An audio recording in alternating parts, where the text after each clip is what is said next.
Nestled deep within the snow-laden mountains near the secluded town of Frosthaven stood a luxurious yet unassuming vacation home known as the Frozen Retreat. Its tall, dark wooden frame blended seamlessly with the surrounding pines, and its large windows reflected the pale gray skies of winter. To the outside world, it was just another upscale rental property catering to wealthy tourists seeking solitude or adventure. But for Eric Maddox, the seasonal caretaker assigned to monitor the house during the off-season, the Frozen Retreat would become a source of unease and eventually terror. Eric had taken the job in early November, eager to escape the chaos of city life. It was simple enough. Inspect the property twice a week, document everything in a company app, and ensure the house remained in pristine condition for holiday bookings. The winter storms made the job challenging at times, but Eric enjoyed the solitude. At first, nothing seemed out of the ordinary. The house was as quiet and still as the frozen landscape around it. But that changed after the first major snowstorm in December. When Eric arrived at the Frozen Retreat that morning, the roads were nearly impassable.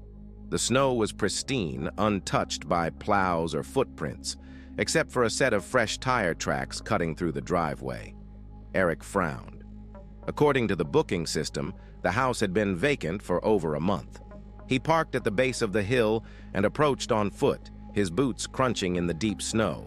The house appeared undisturbed from the outside. The locks were intact, the windows unbroken. But inside, subtle anomalies began to gnaw at his mind. The thermostat was set to 72 degrees, far above the winter protocol of 50. The trash can in the kitchen held fresh coffee grounds and crumpled fast food wrappers, and upstairs droplets of water clung to the glass shower door as though someone had recently used it. Eric documented everything, snapping photos and uploading them to the company's app. Then he called his supervisor, Sarah, to report what he'd found. "Maybe the owner stopped by," she suggested, her voice casual. "No," Eric replied, shaking his head though she couldn't see him. "They're in Arizona for the winter. I checked the schedule." Sarah sighed. "Could have been local kids looking for a place to party. It happens. Call the cops if you're really worried, but it's probably nothing." Still uneasy, Eric followed her advice. The local police arrived an hour later, their skepticism clear. They found no signs of forced entry and dismissed the situation as minor trespassing. But Eric wasn't so sure. Over the next few weeks, the Frozen Retreat began to show more strange signs of life. Each time Eric visited, he noticed small things out of place. Chairs shifted slightly from their usual positions. The couch moved just enough to leave faint indentations on the carpet. Once, he found a cigarette butt buried in the snow outside the back door. It was always the same brand, Marlboro Reds. More troubling, other properties on his route began to exhibit similar patterns. Trash bins with items that didn't belong, thermostats tampered with, and furniture subtly rearranged. The anomalies were always accompanied by storms, when the roads were difficult to traverse and police response times stretched into hours. Eric started keeping his own records, notes and photos separate from the company's app. A pattern emerged. The activity increased during storms, targeting properties listed as vacant. Whoever was behind it knew the booking schedule and moved with precision, leaving no major evidence behind. Then one particularly brutal snowstorm changed everything. It had taken Eric nearly 4 hours to reach the Frozen Retreat that day. The blizzard was relentless, reducing visibility to mere feet. When he finally pulled into the driveway, his heart stopped. A black SUV was parked behind the house, its dark silhouette barely visible through the swirling snow. It was positioned out of sight from the road, as if whoever had driven it there didn't want to be noticed. Eric turned off his engine and sat in silence, his breath fogging the windshield. The house loomed ahead, its windows frosted over, but faint movement caught his eye. Shadows shifting behind the upstairs curtains. His stomach churned as he reached for his phone. He called the police. whispering into the receiver as though the intruders could hear him. Dispatch informed him it would take at least an hour for officers to arrive in the storm. As he backed his car down the driveway, careful not to spin out on the icy incline, a figure appeared at the upstairs window. It wasn't some reckless teenager or a desperate squatter. The man looked to be in his 40s, clean-shaven, with neatly combed hair and a tailored coat. He smiled and waved at Eric. The gesture wasn't hostile, nor was it apologetic. It was calm, almost friendly, as though he were acknowledging an old acquaintance. Eric froze, his hands gripping the steering wheel.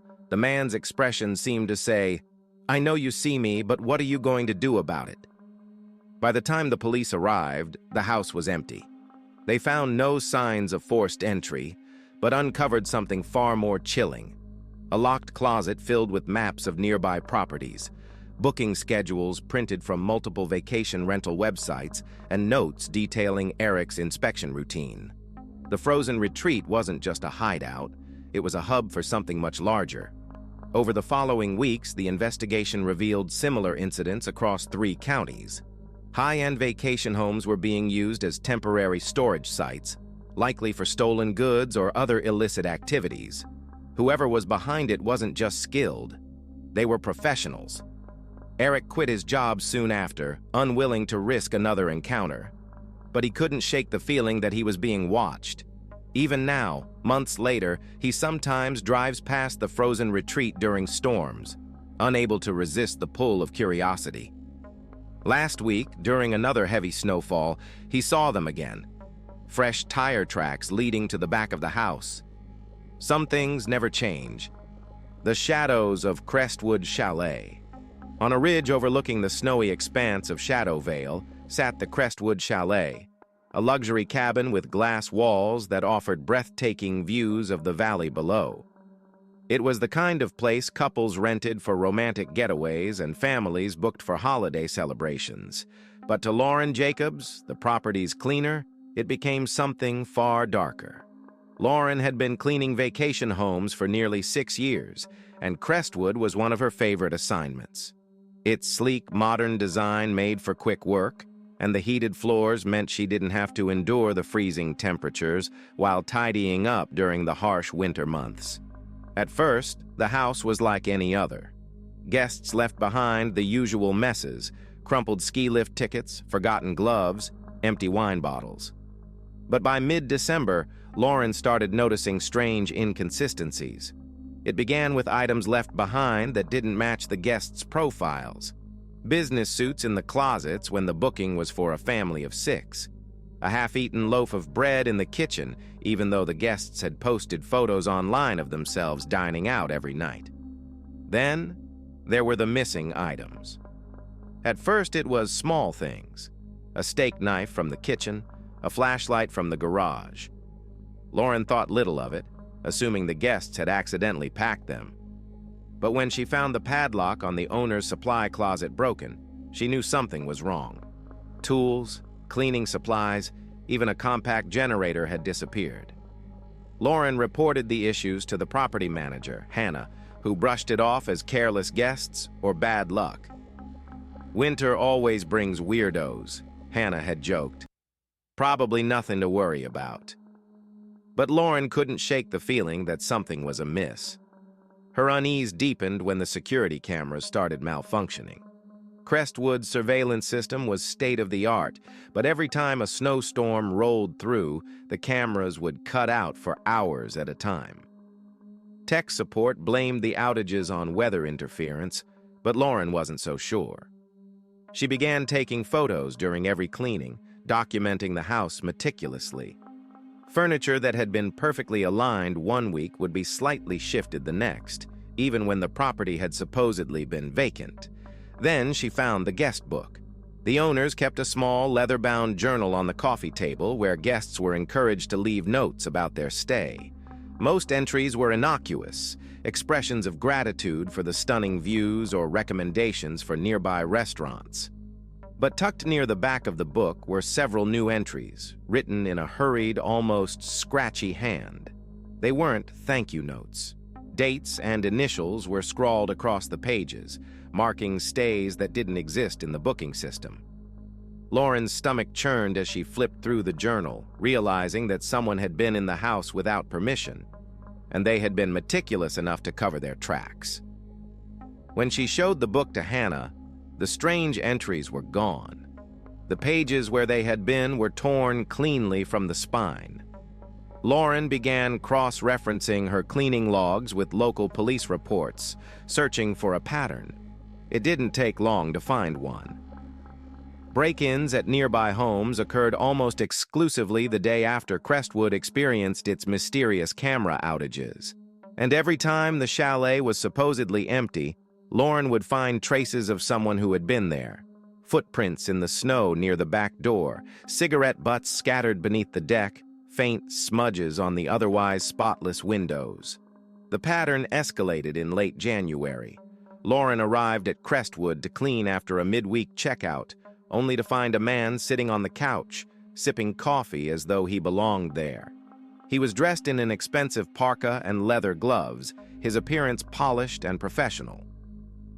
"Must be some mistake," he said with a polite smile when Lauren questioned him. "I have a booking confirmation." He showed her his phone, and the confirmation looked legitimate. Dates, times, even a reservation number. But Lauren knew the system. The house wasn't listed for those dates, and there were no records of a booking. Her instincts screamed at her to leave. She excused herself under the pretense of calling the property manager and hurried to her car. By the time the police arrived, the man was gone. The house was empty, save for a few troubling items he had left behind.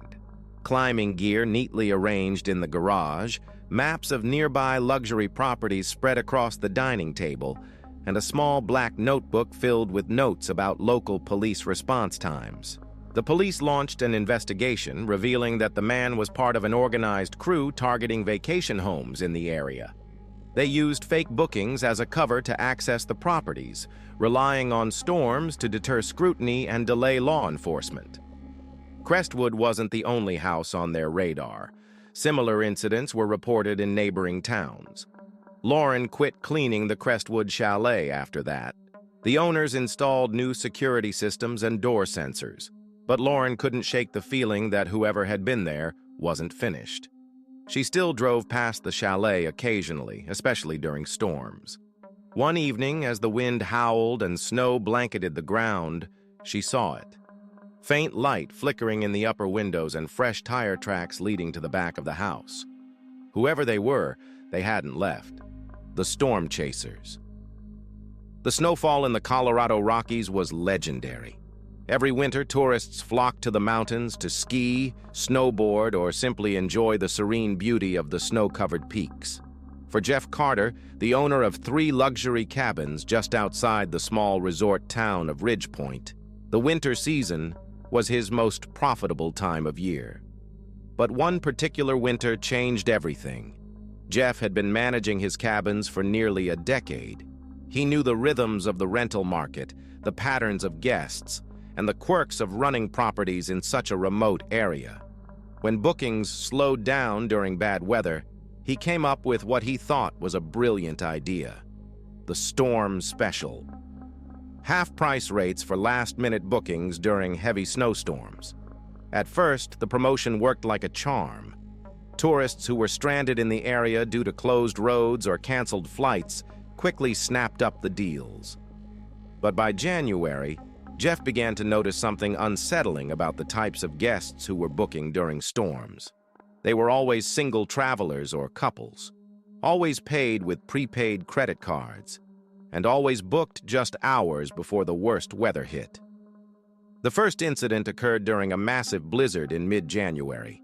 A man named Richard Hale booked Cabin 2 for 3 nights, claiming he was driving in from Denver. His profile seemed normal: business executive, good reviews on other rental platforms, but Jeff's security system began sending alerts the morning after Richard checked in. Motion detectors at the other 2 cabins, both unoccupied, started going off. The cameras showed faint, shadowy movements, but the snowstorm distorted the footage, making it impossible to see who was there. When Jeff finally reached the property 2 days later, the storm had cleared and Richard was gone. Cabin 2 appeared undisturbed, but Jeff's inspection of the other 2 cabins revealed something chilling. There were muddy boot prints in both, as though someone had entered through the emergency exits. Window screens had been carefully removed and replaced. Storage closets had been rifled through, their contents slightly rearranged. But nothing had been stolen, and there was no sign of forced entry. Jeff called the police, but with no tangible evidence of a crime, they could do little more than take a report. The next storm brought another strange booking. A woman named Catherine Lewis reserved cabin 3 for a single night. She arrived just as the snow began to fall, but Jeff's cameras soon showed similar activity to before. Motion alerts at all 3 cabins, doors that appeared to open and close on their own, and faint glimpses of figures moving through the snow. After Catherine's departure, Jeff found something she had left behind: maps of nearby vacation properties, alarm system manuals, and handwritten notes detailing police response times in the area. The pieces began to fit together. Jeff combed through the booking records for his storm specials, cross-referencing the dates with local police reports. A pattern emerged. Every time he rented out a cabin during a storm, break-ins were reported at nearby homes the following day. Whoever was booking these properties wasn't there for a vacation. They were using his cabins as staging grounds for something far more sinister. The final straw came during a February snowstorm. Cabin 1 was booked by a quiet couple who paid in cash upon arrival, a rare occurrence but not unheard of. Jeff didn't think much of it until he received a frantic call from the family staying in cabin 2. "It's the back door," the woman on the other end of the line cried. "Someone's trying to get in." Jeff's stomach sank. He told the family to lock themselves in a room and called the police.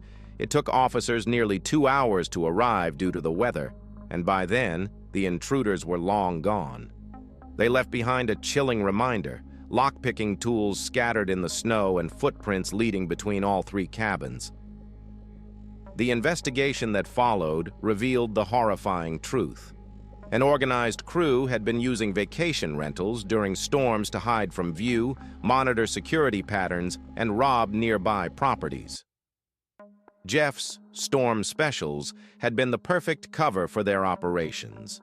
Cheap, isolated accommodations that guaranteed no one would bother them. The crew's methods were disturbingly sophisticated. They created fake profiles with convincing histories, used burner phones and prepaid cards, and even hacked into booking systems to monitor availability. Jeff immediately shut down his storm specials, installed high-grade security cameras, and implemented stricter booking policies. But the damage was done. 2 of his cabins sat empty for the rest of the season, their reputations tainted by the rumors of criminal activity. He sold the 3rd cabin later that spring, unable to shake the feeling of dread every time a snowstorm rolled in. Even now, as Jeff drives through Ridge Point during winter storms, he can't help but notice the telltale signs.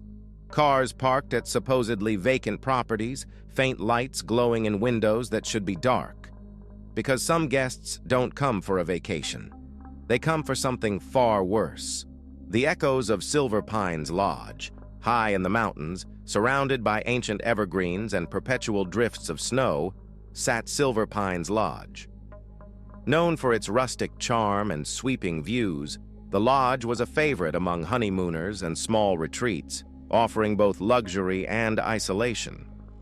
For Emily Novak, a former city journalist turned property manager, Silver Pines was one of her most reliable listings. The winter season often meant back-to-back bookings, leaving her scrambling to keep up with the demand. But last January, amidst one of the harshest winters the region had ever seen, Emily started noticing peculiarities that would turn her routine work into a living nightmare.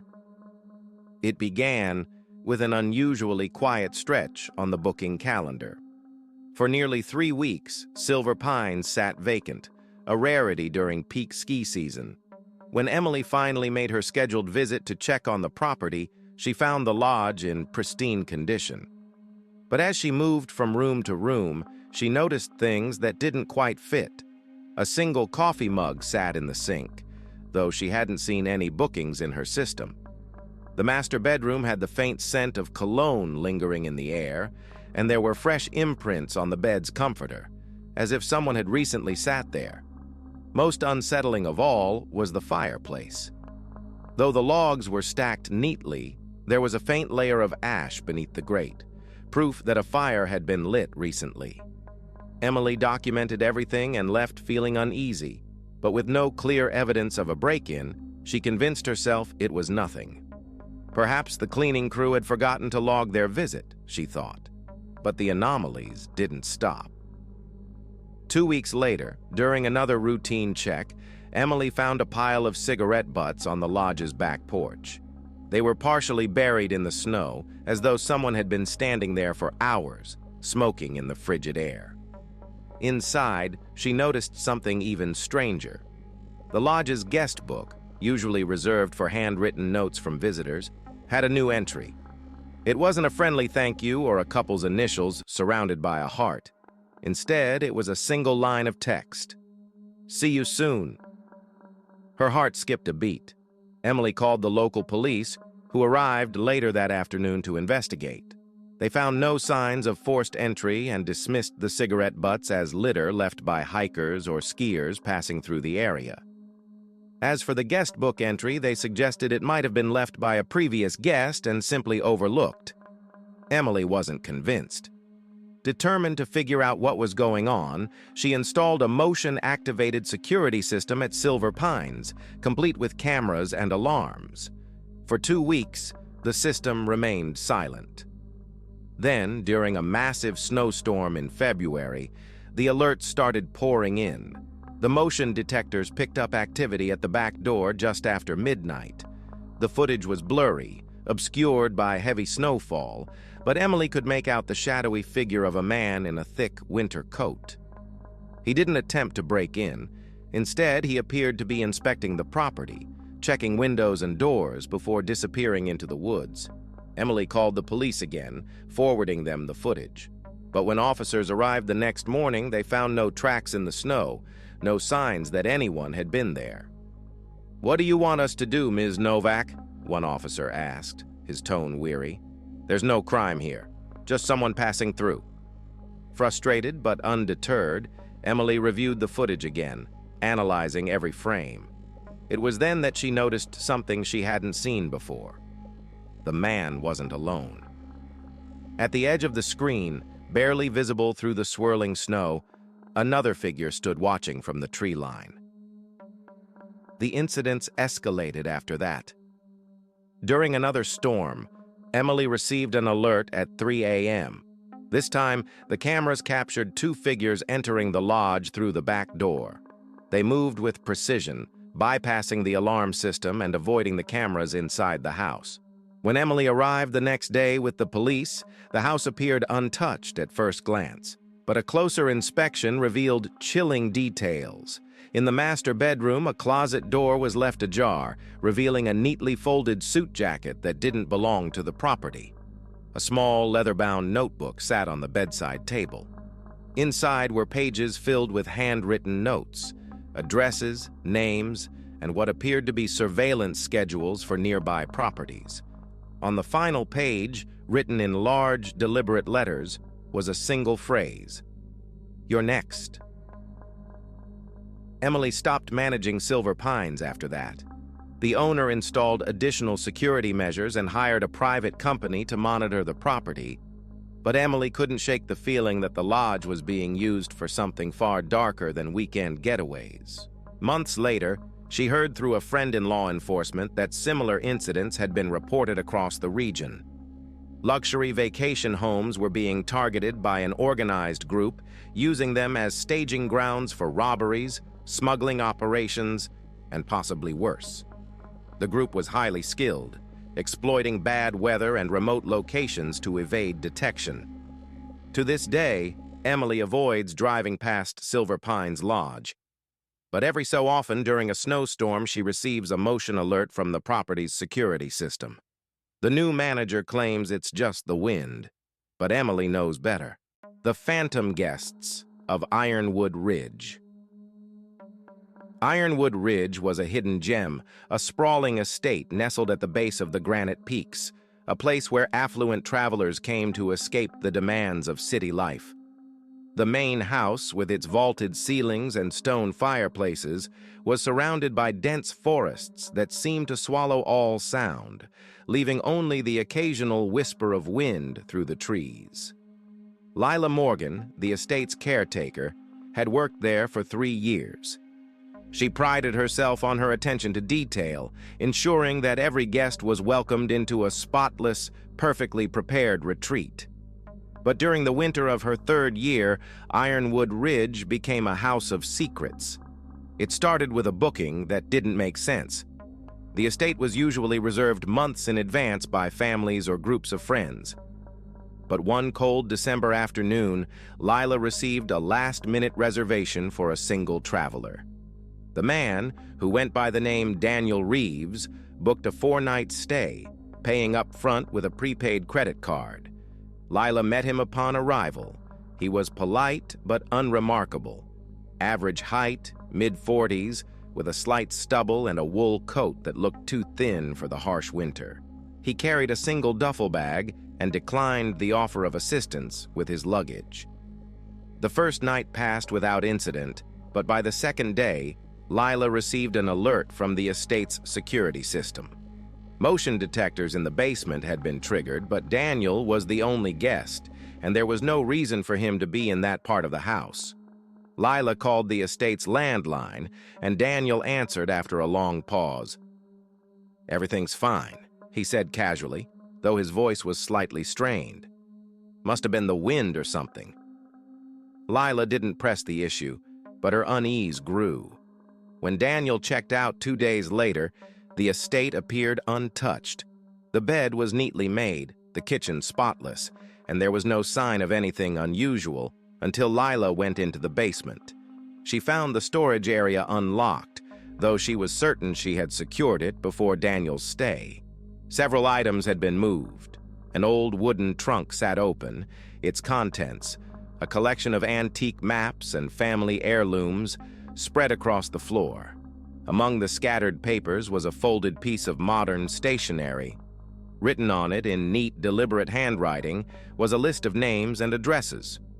The first name on the list was hers. Shaken, Lila contacted the property owner, Mr. Caldwell, who dismissed her concerns. "Probably just a harmless weirdo," he said. "If nothing's stolen, it's not worth worrying about." But Lila couldn't let it go. She began reviewing the estate's security footage, looking for anything out of the ordinary. The recordings from the second night of Daniel's stay revealed a chilling scene. At 2:43 a.m., Daniel could be seen exiting the main house through the back door and heading into the woods. He was gone for nearly 2 hours before returning, his duffel bag noticeably fuller. The footage sent a shiver down Lila's spine. What had he been doing out there in the freezing cold, and what had he brought back? The situation escalated a week later when Lila arrived at the estate for her routine inspection and found another guest already inside, Whispering Pines Retreat.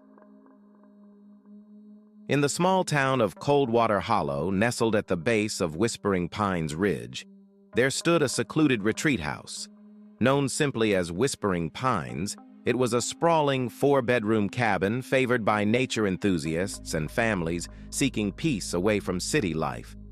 But locals had their reservations about the place. Rumors whispered of strange occurrences during storms, tales of guests who checked in but never checked out. Thomas Grady, the newest property manager in town, dismissed the stories as nothing more than small-town folklore. A former military man with a sharp eye and a practical mindset, he was confident he could handle anything that came his way. Until the winter storm of February 10th. Thomas had been managing Whispering Pines for only 6 weeks when the first oddity occurred. A solo traveler, Mark Evers, booked the house for 3 nights during a snowstorm. Thomas didn't meet Mark in person, but the booking system showed his check-in at 4:32 p.m., shortly before the storm hit. The next morning, Thomas drove to the property to drop off some supplies. To his surprise, there were no tracks in the snow leading to the house, not from a car, not from boots. He knocked on the door, and when no one answered, he used his spare key to enter. The house was silent, and there was no sign of the guest, no luggage, no food in the kitchen, no personal belongings. It was as if Mark Evers had never arrived. Thomas checked the booking system again and saw Mark's check-in recorded as successful. But the strange part, the system also showed Mark had checked out that morning at 5:12 a.m. The storm had raged all night, making travel impossible. So how had he left? The following week, another storm brought another last-minute booking. This time, it was a woman named Carla Renfield, claiming she was passing through the area and needed a place to stay for one night. Thomas decided to monitor the property more closely. Using the security system installed around the retreat, he reviewed the live feed from his laptop that evening. At first, everything seemed normal. Carla arrived in an old blue sedan, carried a single suitcase inside, and turned on the living room lights. Around midnight, however, the motion detectors near the back porch activated. Thomas switched to the outdoor cameras and spotted a figure standing in the snow near the tree line. The figure was motionless, cloaked in shadows, and almost entirely obscured by the falling snow. He dialed Carla's number, but there was no answer. The figure lingered for several minutes before stepping out of view. Moments later, another motion alert sounded, this time from the side of the house. Thomas clicked through the camera feeds, catching a fleeting glimpse of a second figure disappearing into the darkness. The next morning, Carla was gone. Her car was still parked in the driveway, but the house was empty. The security footage showed no sign of her leaving, yet her suitcase and all traces of her presence had vanished. Thomas grew increasingly paranoid. He began staying overnight at Whispering Pines during storms, determined to catch whoever or whatever was responsible. His third night at the retreat was when the whispers began. It started just after midnight. Thomas was sitting in the living room, watching the snow fall through the large bay windows, when he heard faint murmurs coming from the back of the house. At first, he thought it was the wind, but as he approached the hallway, the sound grew clearer. Voices, overlapping and indistinct, like a crowd murmuring in the distance. He opened the back door, stepping onto the porch. The cold air bit at his face, and the snow crunched beneath his boots. The woods beyond the property were silent, save for the faint rustling of branches in the wind. Then he saw them. Dozens of footprints in the snow, circling the house. The final incident occurred during yet another storm, just as Thomas was preparing to quit the job entirely. He received an alert from the motion detectors at 3:45 a.m. Bleary-eyed, he pulled up the camera feed on his phone.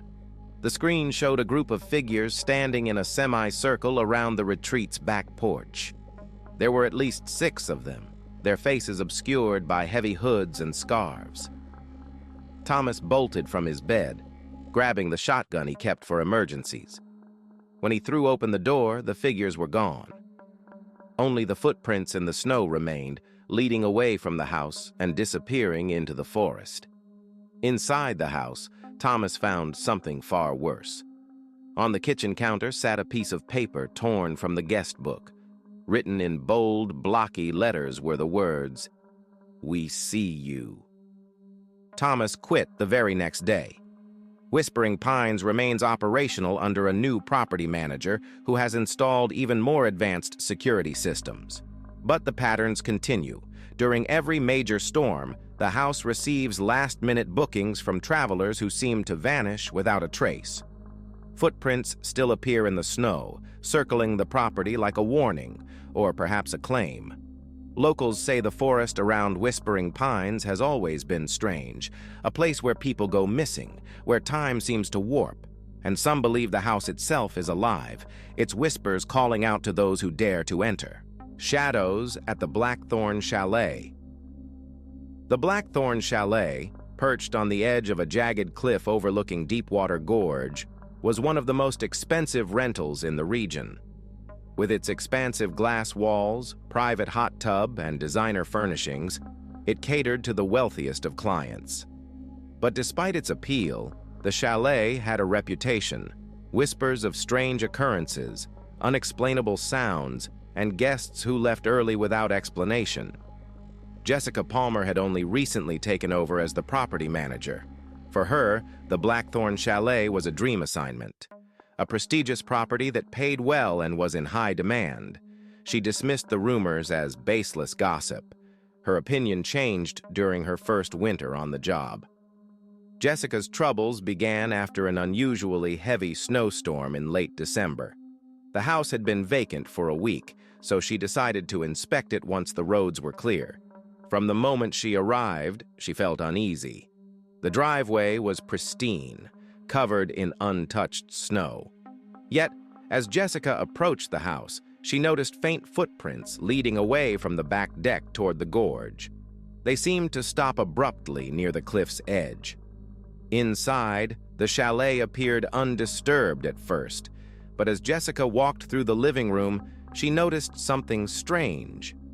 The grand piano in the corner, which hadn't been used in months, had one key pressed down. It created a dull, continuous hum that filled the otherwise silent room. Jessica released the key, her hand trembling.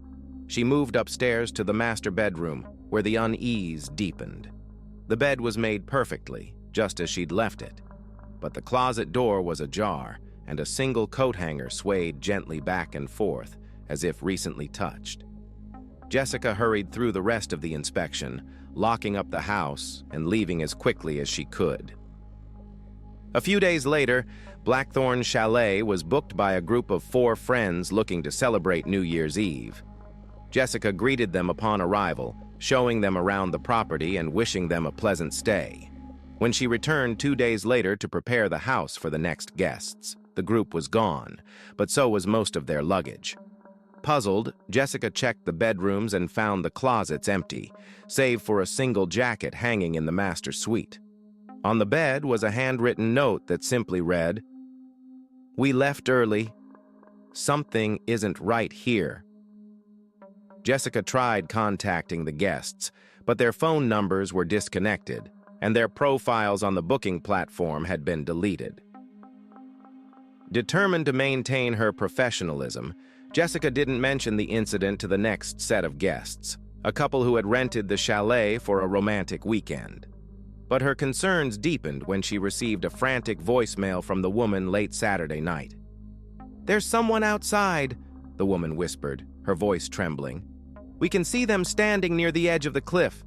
My husband went to check, but they're gone now. We're leaving. I don't care about a refund." Jessica arrived at the chalet the following morning. The driveway was empty, and the house was locked, but she found muddy footprints on the back deck leading to the hot tub. Next to the tub sat an empty wine glass, its rim stained with lipstick. The couple hadn't brought wine. Jessica contacted the police, who conducted a cursory search of the property and surrounding area. They found no signs of intruders, but the lead officer left her with an ominous warning. "Be careful with this place," he said, glancing uneasily toward the cliff. "People have been known to vanish around here, especially during storms. Something about this area, it doesn't feel right." Jessica's breaking point came in February, during a massive blizzard that left the roads to Blackthorn nearly impassable. The chalet had been vacant for 3 weeks, but as Jessica drove past on her way home, she noticed lights flickering in the windows.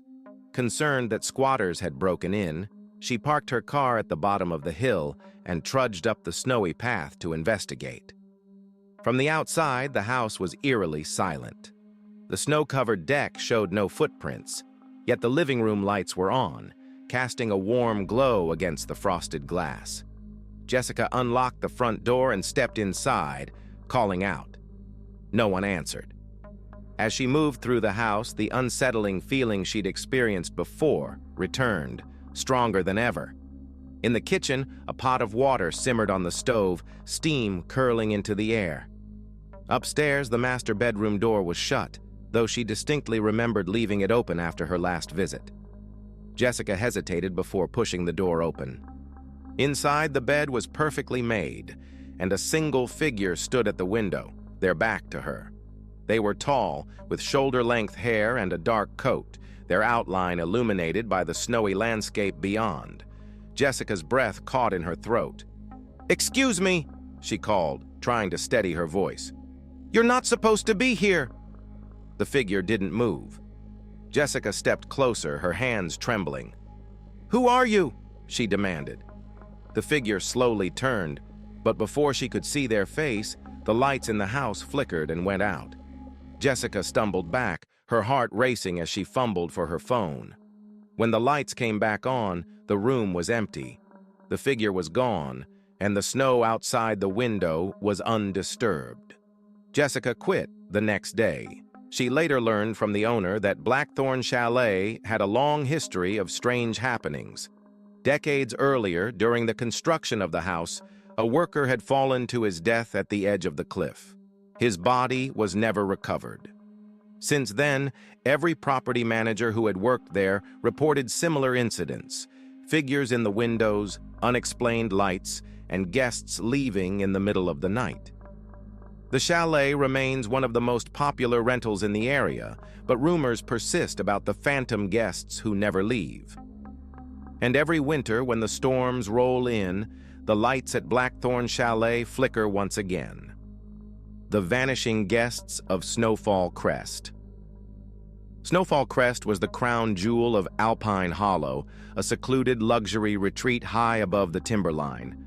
Surrounded by jagged peaks and dense forests, the sprawling six-bedroom property was a favorite among celebrities, CEOs, and those seeking absolute privacy. But with that privacy came an unnerving vulnerability, something the newest property manager, Darren Cole, discovered all too quickly. Darren had moved to Alpine Hollow in search of a quieter life. After years working in corporate security, the idea of managing a single isolated property seemed like a dream. Snowfall Crest was state-of-the-art, equipped with cutting-edge security systems, backup generators, and even its own underground bunker in case of avalanches. Despite the technology, the isolation of the property became its greatest weakness. The first sign that something was wrong came in early January. Darren had scheduled a routine inspection during a light snowfall, expecting the house to be empty between bookings. But as he rounded the last bend on the winding access road, he spotted a car parked in the driveway. It was an older model SUV, partially buried in snow. The driver's side door was ajar and the interior light glowed faintly in the late afternoon gloom. Darren's stomach tightened. He had double-checked the booking system that morning. There was no record of any guests. He parked his truck at the edge of the drive, his breath fogging in the cold air as he approached the SUV. The keys were still in the ignition, and the windshield was frosted over. Inside, the seats were covered with snow-dusted gear, hiking boots, a heavy coat, and a duffel bag. But there was no sign of the driver. Darren called out, his voice echoing through the stillness. No response. Inside the house, Darren found more unsettling signs. The front door was locked, but the back patio doors were slightly ajar, snow blowing onto the hardwood floors. The kitchen lights were on, and a pot of water simmered on the stove, just starting to boil over. Darren's first thought was that someone had broken in, but as he moved through the house, nothing appeared to be disturbed. The furniture was in place, the bedrooms untouched. Only the faint, wet footprints leading from the patio to the living room suggested anyone had been there at all. When he reached the second floor, Darren froze. One of the bedroom doors was closed and a faint shadow moved under the crack. Someone was inside. He crept closer, his heart pounding. With one hand, he gripped the doorknob and flung the door open. The room was empty, but the window was wide open, snow blowing in and covering the bed. Darren leaned out, scanning the sloped roof and the drop to the ground below. but there was no one there. When he returned to the SUV, it was gone. Darren reported the incident to the owners, who assured him it was nothing to worry about. But the pattern repeated itself with eerie precision over the following weeks. Guests would check in during snowstorms, solo travelers or couples, always last-minute bookings paid with prepaid cards. They left behind minimal traces, a forgotten glove, an empty thermos, or a few footprints in the snow. But one couple's stay was anything but quiet. They arrived during a particularly vicious blizzard, renting the property for 3 nights. Darren received no alerts from the security system and assumed everything was fine, until he got a call at 3 a.m. The woman's voice on the other end was frantic. "There's someone in the house," she whispered. "I can hear them walking around upstairs." Darren told her to lock the bedroom door and stay on the line while he called the police. It would take officers over an hour to reach the property in the storm. As he spoke with her, the sound of slow, deliberate footsteps came through the phone. They were heavy, echoing as though the intruder was pacing directly above her. "There's 2 of them," the woman said, her voice trembling. "They're just standing outside the door. Please hurry." The line went dead. When Darren and the police arrived the next morning, the house was empty. The guests were gone, though their car remained in the driveway, its engine still warm. Inside, the police found more footprints in the snow leading in and out of the house, as if multiple people had come and gone throughout the night. The master bedroom door was scratched, as though someone or something had tried to claw their way inside. The guests were never found. Darren's unease deepened when he reviewed the security footage. The outdoor cameras showed the guests arriving, but captured no one else entering or leaving. The indoor cameras, which had been functioning perfectly the day before, had inexplicably gone offline during the night. By February, Darren had started documenting every booking himself, noting patterns that seemed too calculated to be coincidental. The last-minute reservations always coincided with storms, and each guest either vanished or left early, claiming to have seen or heard things they couldn't explain.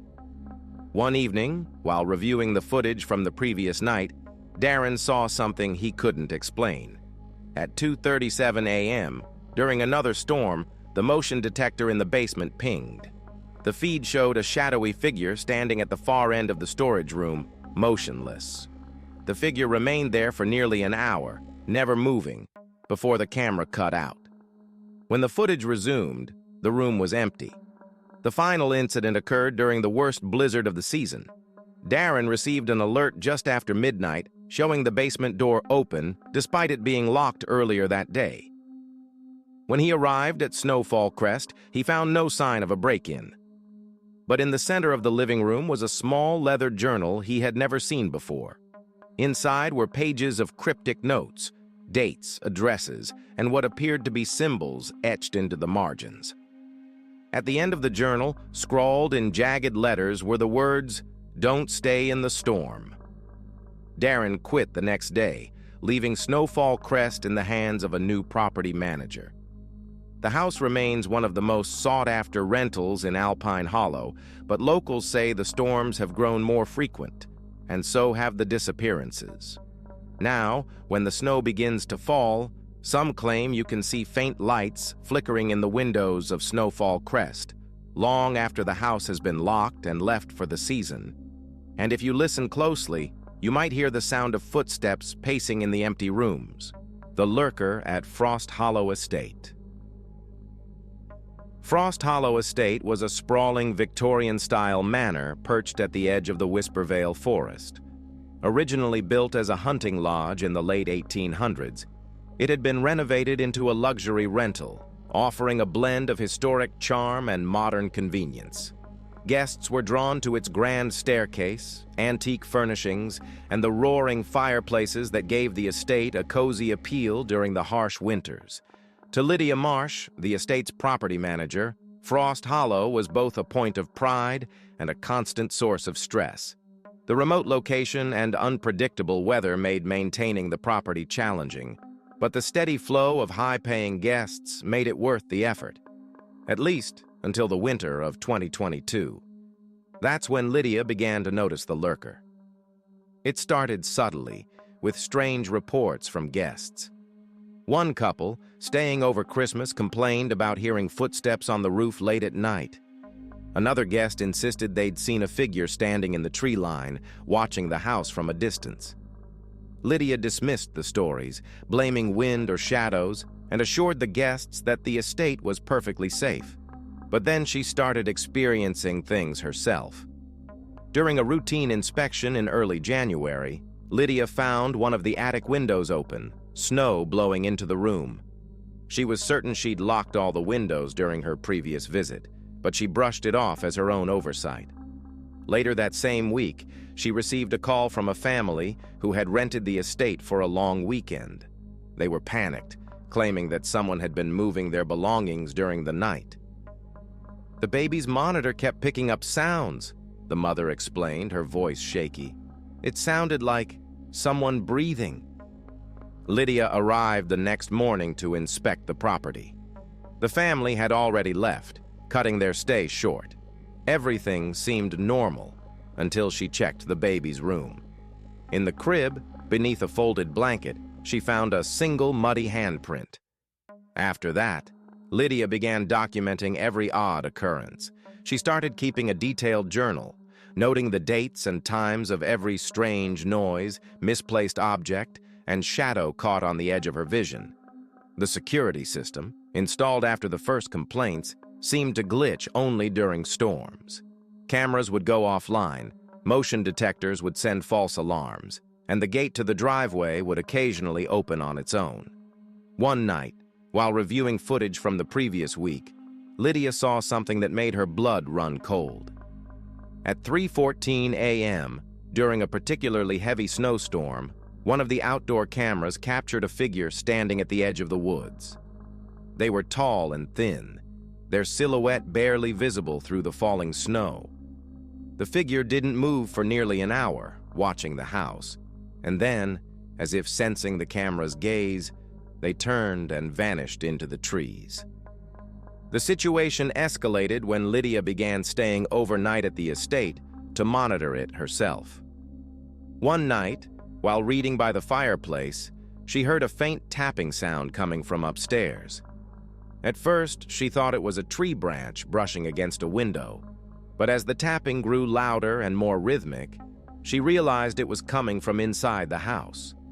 Gripping the flashlight she always carried, Lydia climbed the grand staircase, her steps echoing in the empty halls. The sound led her to the attic door, which was slightly ajar. She hesitated, her pulse racing. Slowly, she pushed the door open and shone her flashlight into the darkness. The room was empty, save for a single rocking chair near the window. It creaked softly, as though someone had just been sitting in it. On the floor beneath the chair was a small pile of snow, still melting into a puddle.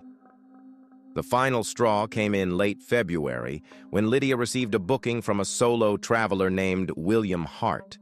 He claimed to be a historian researching the region and requested access to the estate's old hunting logs, which were stored in the attic. From the moment he arrived, something felt off. William was polite but evasive, refusing Lydia's offer to give him a tour of the property. Instead, he disappeared into the attic shortly after checking in and didn't come out for hours.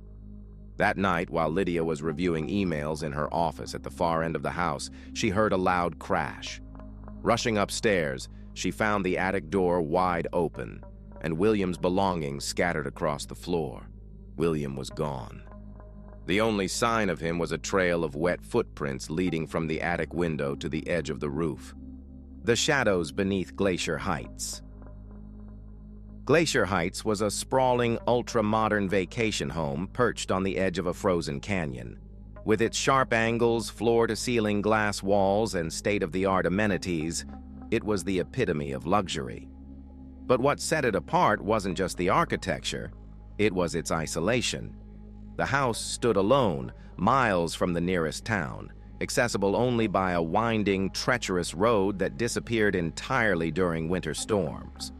Alan Briggs, the property's caretaker, had been managing Glacier Heights for nearly a decade. It was a lonely job, but one he enjoyed for the peace and quiet. The house rarely had issues beyond the occasional frozen pipe or snow buildup on the roof. But during the winter of 2023, Alan discovered that not all problems were so easily explained. The first sign of trouble came after a powerful January storm.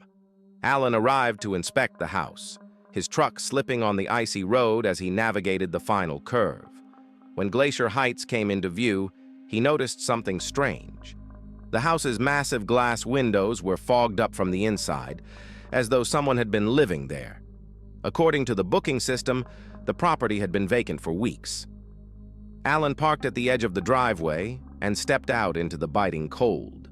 The snow around the house was pristine, with no footprints or tire tracks to suggest visitors. But when he unlocked the front door and stepped inside, he was greeted by an eerie warmth. The thermostat, which was supposed to be set at 50 degrees during vacant periods, had been cranked up to 78. A faint hum echoed through the house as the heating system strained to maintain the temperature. Alan's unease deepened as he moved through the house. In the kitchen, a half-empty glass of water sat on the counter, condensation dripping down its sides. Upstairs, one of the beds had been stripped, its linens piled neatly on the floor. In the basement, Alan found something that made his stomach churn. The storage room, normally locked with a heavy-duty padlock, was open. Inside, several boxes of supplies had been dragged into the center of the room. One of the boxes had been torn open. Its contents, a collection of cleaning rags and old tools, strewn across the floor. But it wasn't the mess that unsettled Alan. It was the message scrawled in black marker on the bare concrete wall. "Don't go to the bottom." Alan reported the incident to the property owner, who dismissed it as the work of a trespasser. "Probably some thrill-seeker looking for a place to hide from the storm," the owner said. "Just change the locks." Alan did as he was told, but the strange occurrences only grew more frequent. A week later, after another storm, Alan returned to Glacier Heights to find the locks intact, but the front door wide open. Snow had blown into the entryway, and the faint sound of dripping water echoed through the house. In the master bathroom, the faucet was running, its steady stream filling the sink to the brim. The water was ice cold, and Alan noticed something unsettling in its reflection. For a brief moment, as he leaned over the sink, he thought he saw a figure standing behind him. But when he spun around, the room was empty. The turning point came in mid-February, when Glacier Heights was rented by a group of 4 friends looking for a weekend getaway. Alan met them upon their arrival, giving them a quick tour of the property and leaving his contact information in case of emergencies. By the second night of their stay, he received a frantic call. "It's the basement," one of the women whispered. "Something's moving down there." Alan frowned. "What do you mean, moving? Did someone break in?" "No, it's not." The call cut out abruptly. Alan drove to the house immediately, braving the snow-covered road in near-zero visibility. When he arrived, the house was dark, its windows lifeless and cold. The group's car was still in the driveway, but the friends were nowhere to be found. Inside, the house was eerily silent, save for a faint humming sound coming from the basement. Alan hesitated at the top of the basement stairs, his flashlight cutting through the darkness below. As he descended, the hum grew louder, taking on a low, almost mechanical tone. When he reached the bottom, his flashlight beam fell on a large hole in the far corner of the room. The hole hadn't been there before. It was perfectly round, about 6 feet in diameter, and seemed to descend into the earth at an impossible angle. A faint, pulsating light emanated from its depths, casting strange shadows on the walls. Alan backed away, his heart racing. As he turned to leave, he heard a sound that froze him in place, a whisper, faint but distinct, coming from the hole. Come down." Alan fled the house that night, refusing to return even when the property owner begged him to investigate further. The group of friends was never found, and the official report listed them as victims of a presumed avalanche, though no evidence of one was ever discovered. Glacier Heights was eventually sold to a new owner, who claimed to have filled the hole in the basement with concrete. But locals in Alpine Hollow tell a different story. They say that during snowstorms, if you stand outside the house and listen carefully, you can still hear the faint hum rising from beneath the ground. And sometimes, if the wind is just right, you'll hear the whisper too. "Come down."